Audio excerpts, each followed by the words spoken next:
a los problemas que tuvimos el lunes. Vamos a trabajar, vamos a comenzar a volver a desarrollar la parte de agua oxigenada, de la parte de agua oxigenada. Aquí recordemos las propiedades físicas, el punto de propiedades físicas y la estructura, punto de ebullición, solubilidad y las propiedades químicas, ¿sí? El peróxido de hidrógeno es una sustancia oxidante y generalmente nunca se la manipula pura, sino siempre en solución acuosa. Así es como sus soluciones acuosas, la concentración de esas soluciones se va a expresar de diferentes formas, o sea, algunas conocidas ya como la normalidad, la molaridad, el porcentaje masa en volumen, porcentaje masa en masa, sino también los volúmenes de oxígeno, ¿sí? Se va a ver la obtención de hidrógeno en el laboratorio y en la industria a través de un método industrial. Recordemos que el agua oxigenada tiene una estructura diédrica que se llama, y eso se puede ver, por ejemplo, comenzando con el análisis de la estructura de Lewis, de la molécula de oxígeno, de la molécula de peróxido de hidrógeno, perdón, que tiene esta estructura, ¿sí? Esta estructura, ahí se puede ver, por ejemplo, cómo el hidrógeno conforma el dueto de los dos electrones alrededor de él. El oxígeno, como está en el segundo periodo, debe cumplir el octeto, ¿sí? Debe cumplir el octeto. Y de esta manera tenemos la estructura de Lewis. Esta es la estructura de Lewis. En alguna bibliografía le dicen fórmula electrónica, pero a mí me gusta decir, me gusta que me parece más acertado, más precisa la definición de estructura de Lewis. Esto tiene una fórmula desarrollada, ¿sí? Esta fórmula desarrollada no da cuenta de la geometría de la molécula, ¿sí? ¿Cómo será la geometría de la molécula? La geometría de la molécula va a ser tal que se la dibuja siempre a la molécula de agua oxigenada, de tal manera como si fuera un libro, ¿sí? En que en el lomo del libro se encuentra ubicado el enlace, este enlace simple oxígeno-oxígeno, que se le llama el enlace peróxido, y los enlaces oxígeno-hidrógeno en distintos planos. Entonces, por eso se dice que es una molécula diédrica, ¿sí? Una molécula con dos planos, que se despliega en dos planos. ¿Por qué tiene esta estructura? El ángulo de enlace, por ejemplo, acá es cercano a 90, entre 90 y 94, eso lo pueden precisar googleándolo. Y la cuestión es que los hidrógenos están en distintos planos. ¿Por qué? Porque hay mucha repulsión de los pares sin compartir. Cada oxígeno tiene dos pares sin compartir, y esa repulsión de los pares estos sin compartir con los pares compartidos hace que esta molécula se despliegue en el espacio de esta manera, como en dos planos, o sea, como si fueran las tapas de un libro, sí, puede ser un libro en que en el lomo se encuentra el enlace oxígeno-oxígeno. Esta molécula evidentemente también va a ser polar, ¿no es cierto? Acá voy a tener una densidad de carga negativa sobre los oxígenos y densidades positivas sobre los hidrógenos. Va a poder formar enlaces puente, incluso un mayor número de enlaces puente hidrógeno que el agua, porque tiene dos oxígenos. Por eso que va a tener un punto de ebullición mayor que el agua.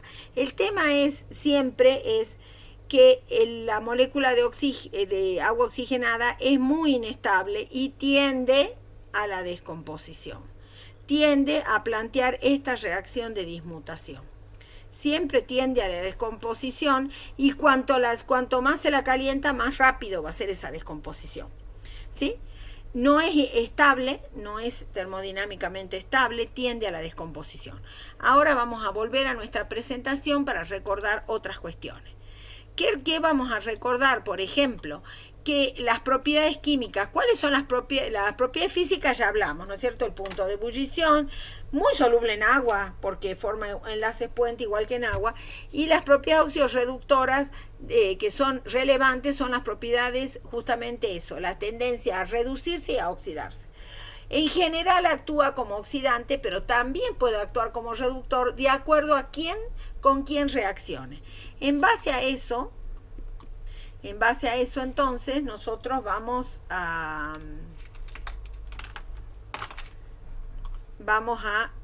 volver a nuestra... Esperen que se me trabó el mouse. En base a eso volvemos a nuestra pizarra para hacer algunas observaciones, algunas consideraciones.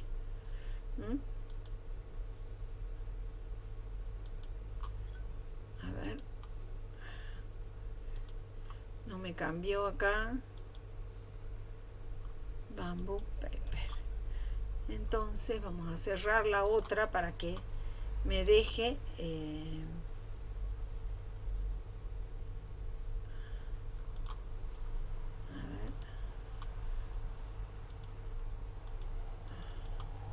la ventana 3.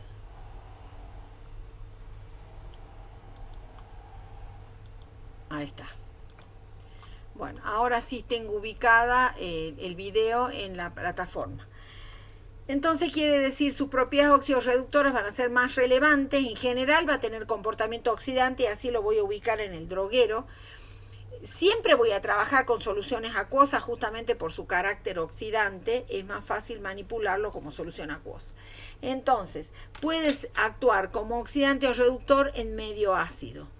¿Cuándo actúa como reductor? Cuando se enfrenta a sustancias mucho más oxidantes que él y mucho más oxidantes que el agua oxigenada, como es el permanganato de potasio. Esto va a producir que el agua oxigenada, que está que el oxígeno, el agua oxigenada está con un número de oxidación menos 1, pase a oxígeno 0 elemental, y el permanganato va a pasar a sulfato de manganeso. Luego vamos a tener de la igualación, van a surgir otros productos, y sulfato de potasio, que son los iones espectadores en este caso. Acuérdense que estas dos reacciones que le estoy planteando son en medio ácido. El agua oxigenada tiene un potencial mayor de reducción y de oxidación en medio ácido, ¿no? Eso también se puede ir analizando. Analizando. Bien, entonces acá podemos plantear que si ionizamos todo, ahí vamos a borrar un ratito esto que tenemos abajo, este ejemplo, para que nos dé el espacio para plantear las reacciones, que esta es una solución, una reacción que le llamamos autoindicada. Las dos en realidad, autoindicadas, porque cuando se producen se puede determinar que se puede seguir el avance de la reacción con los cambios de colores que se observan.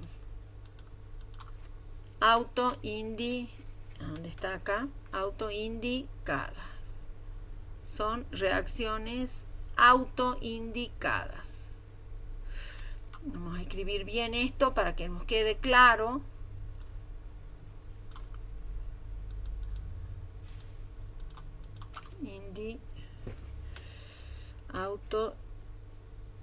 Y hay que dibujar bien el A. Lo estoy escribiendo de costado.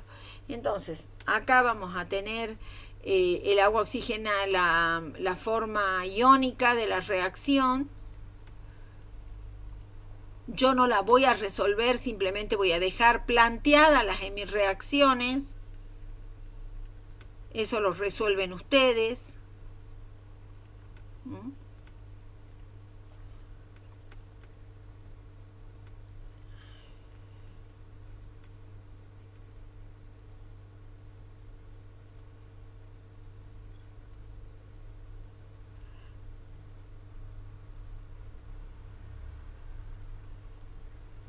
Perdón, ahí tiene que estar en forma iónica.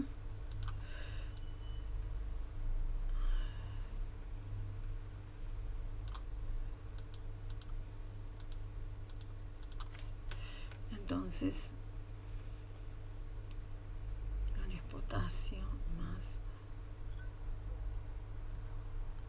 Entonces, acá se plantea que el ion permanganato, que es nuestro agente oxidante,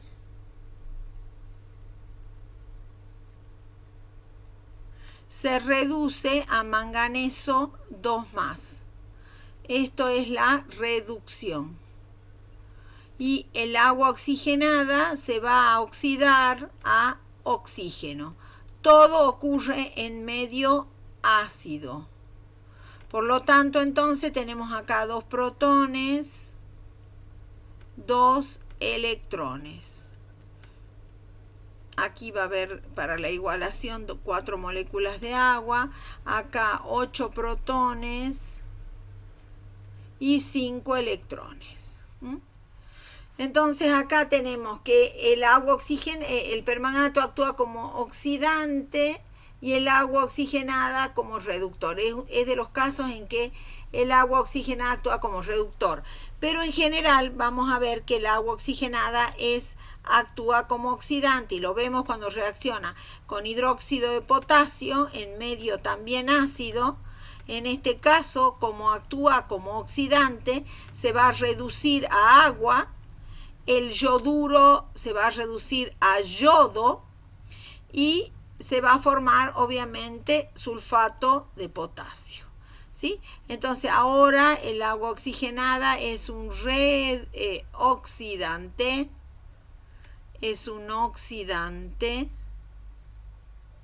y el yoduro de potasio es un reductor.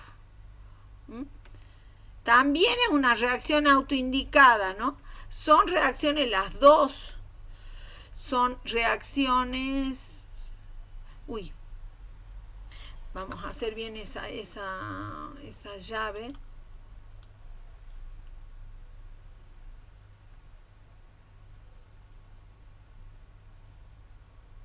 Y vamos a borrar bien acá para que nos quede bien la palabra.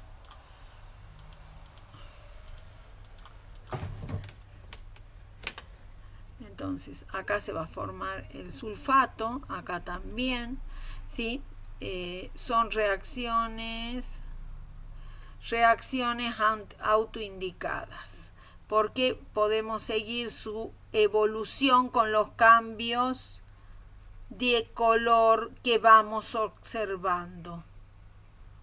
Indicadas. Entonces, ¿eso cómo se ve? Este es de color púrpura, y este es incoloro. Además, tienen que observar burbujeo por el desprendimiento del hidrógeno. ¿Sí?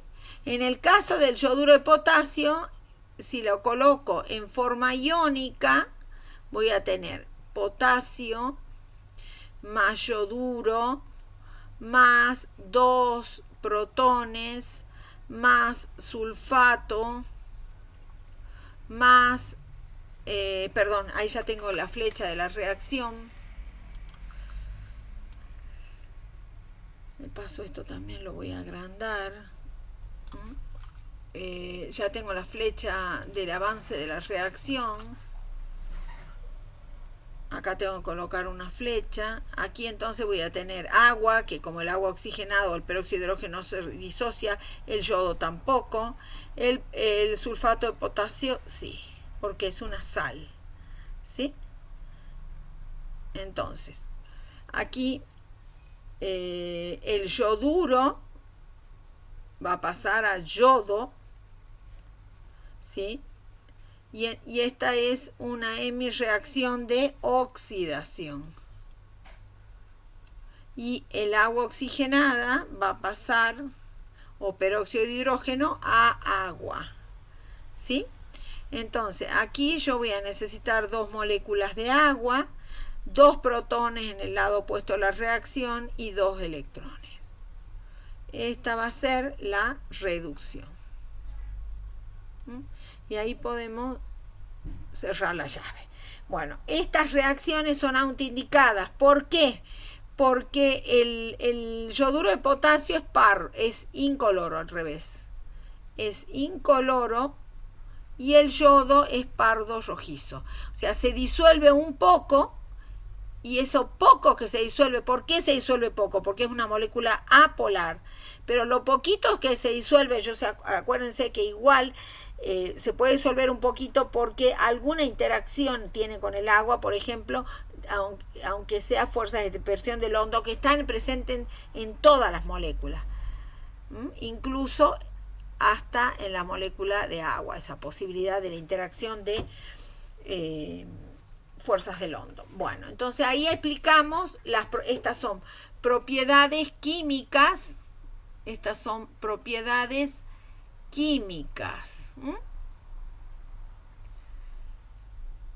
y el punto de ebullición, la solubilidad, esas son propiedades físicas. Bueno, continuamos entonces con la presentación. Y en la presentación, ¿qué es lo que vamos a ir marcando? Acá en esta última diapositiva, a ver, es el agua, no, es agua, no, esta no es. Entonces seguimos acá con, aquí se resumen algunas de las propiedades que hemos planteado, ¿no es cierto? Aquí vamos a tener que mover esto. Bueno, acá están las propiedades, a ver, lo vamos a mover de vuelta. Acá están resumidas todas las propiedades que hablamos, ¿no es cierto? La estructura diédrica, la geometría molecular, las propiedades oxidorreductoras que desarrollamos con los 2 ejemplos de las 2 reacciones, en la que en una actuaba como reductor y en la otra como oxidante. Podemos plantear de la misma manera el medio básico. También vamos a ver que también actúa como oxidante o como reductor. Es termodinámicamente muy inestable, tiende a la descomposición, a la dismutación, tiene una entalpía de descomposición que es exotérmica, negativa, y una variación de energía libre, un delta de G, también negativo. O sea, que es favorable termodinámicamente la descomposición. Y los puntos de ebullición y las propiedades físicas, esas también estuvimos hablando. En cuanto a que yo les decía que no se manipula pura el agua oxigenada, siempre en solución acuosa, entonces hay que hacer notar aquí que entre las expresiones de la concentración de las soluciones de agua oxigenada, la novedad son los volúmenes de oxígeno, que se expresan, o sea, se puede expresar la concentración del agua oxigenada en volúmenes de oxígeno, como por ejemplo el agua oxigenada que muchas veces compramos en la farmacia, 10 volúmenes, 20 volúmenes, que son las soluciones que también no solamente lo usan, vamos a ver, como desinfectante, sino también las usan en peluquería. El ejemplo es, cuando yo digo 20 volúmenes, 10 volúmenes, ¿qué estoy diciendo? Por ejemplo, 20. Implican que por cada litro de solución, porque siempre hablamos de soluciones acuosas de agua oxigenada, por cada litro de solución de esta sustancia se obtienen 20 litros de oxígeno en condiciones normales de temperatura.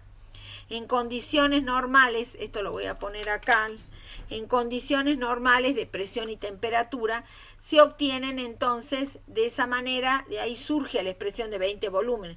Lo mismo si fueran 10 volúmenes y siempre, y si lo expresamos en litro, o sea, son las que por cada litro de solución se desprenden 10 litros, por ejemplo, son 10 volúmenes en condiciones normales de presión y temperatura, y en esta ecuación que está marcada acá, siempre la ecuación de descomposición va a ser mi eje para poder hacer los cálculos. Acá tengo cálculos hechos ya. Yo tengo, por ejemplo, una solución al 20% más en volumen, o sea, son 20 gramos en 100 mililitros de solución, ¿sí? Con esos 20 gramos que están en 100 mililitros de solución, con la densidad de la solución dividiéndola por la densidad, obtengo el porcentaje masa en masa, 18,85 masa en masa, ¿sí? También puedo expresar estos 20 gramos en 100 mililitros en gramos por litro. En ese caso lo multiplico por 1000 y tengo la masa por litro. Los 20 gramos cada 100 mililitros se transforman en 200 gramos por litro. La molaridad también, si yo tengo 20 gramos en 100 mililitros, ¿qué hago? Lo multiplico por 1000 para referirlo a un litro y lo divido por la masa molar, que es 34, y me da la molaridad. Con esta molaridad, que yo sé que me indica los moles de agua oxigenada por litro, voy a calcular los volúmenes de oxígeno, siempre referidas a la ecuación de descomposición, ¿sí? Aquí yo tengo la estequiometría de que 2 moles de agua oxigenada que están en un litro, porque siempre hablamos de litro de solución, se descomponen para dar un mol de oxígeno, pero ese mol de oxígeno ocupa 22,4 litros en condiciones normales. Y ahora, esta molaridad que acabamos de calcular, que son los moles por litro, 5,88, no calculamos que equivale a 2,94 moles de oxígeno, y eso equivale en condiciones normales a 65,9 litros o volúmenes de oxígeno. 65,9 se le expresa como volúmenes de oxígeno, ¿sí? Y la normalidad, cuando hablamos de la normalidad, que eso yo les insistí varias veces, en este caso, como es un oxidante, puede actuar como oxidante o como reductor, ¿qué planteamos? Las dos reacciones de reducción y oxidación, y vemos que en los dos casos el número de electrones transferidos, ganados o perdidos, es 2. Entonces, en base a eso calculamos los equivalentes y decimos, por cada mol de agua oxigenada se ganan o pierden 2 moles de electrones o 2 equivalentes. Por lo tanto, la normalidad va a ser igual a la molaridad por el número de equivalentes, ¿sí? Si la molaridad es 5,88 mol por litro, multiplicado por 2 equivalentes por cada mol, porque por cada mol de agua oxigenada se ganan o se pierden 2 electrones. De esa manera obtengo la normalidad, que es exactamente lo mismo que multiplicar por 2 la normalidad, multiplicar por el número equivalente, y me da 11,76. Esta cuestión de calcular, ustedes estaban acostumbrados a calcular la normalidad para ácidos o bases, pero la normalidad varía cuando se trata, por ejemplo, en este caso, de oxidantes o reductores, porque ahí tengo que tener en cuenta el número de electrones transferidos, ganados o perdidos. Eso en cuanto al cálculo, ¿no es cierto? Ahora, el método de obtención, por ejemplo, de agua oxigenada, ¿cómo lo vamos a hacer? Vamos a partir de un óxido básico, del peróxido de bario, que es un óxido básico y que va a reaccionar con un ácido bastante concentrado, que genera, cuando lo agreguemos a la solución, generalmente esta reacción es muy exotérmica, y se forma van de bario, que es insoluble. Entonces, a medida que cuando se produce esta reacción, no se va a formar una solución, sino van a ver un líquido blancuzco, que es la suspensión de este precipitado que está distribuido en todo el líquido, digamos, ¿no? No van a encontrar una solución, sino una suspensión, con las partículas de sulfato de bario sólido precipitado, más el agua oxigenada. Esta mezcla vamos a obtener.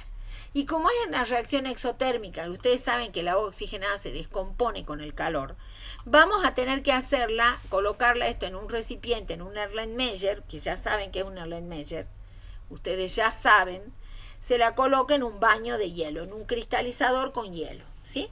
Esto les permite a ustedes evitar que el calor de la reacción me descomponga el agua oxigenada. de tal manera que yo puedo filtrar esta solución para que en el filtro de papel me quede todo el precipitado de sulfato de bario, y el líquido que pase el filtro y lo puedo recoger en otro recipiente o en distintos tubos, esté libre del sulfato de bario y me permita separarla al agua oxigenada, al peróxido de hidrógeno, y reconocerlo. ¿Cómo lo vamos a reconocer? Con las reacciones que acabamos de plantear, en las cuales el agua oxigenada se comporta como oxidante, en el caso del yoduro de potasio, que van a haber cambios de colores, y cuando se comporta como reductor, en el caso del permanganato de potasio. Bien, entonces ese sería el método de laboratorio, que es lo que van a hacer. Entonces, todos estos métodos tienen un sentido, todo tiene sentido. ¿Por qué utilizo el baño de hielo? ¿Por qué filtro? ¿Por qué utilizo los dos reactivos característicos para reconocer el agua oxigenada? Porque siempre que obtengo algo lo tengo que reconocer, ¿sí? Acá hay el sulfato va, siempre está mal el símbolo, porque la segunda letra del símbolo tiene que ser siempre, de un símbolo químico, tiene que ser minúscula. El otro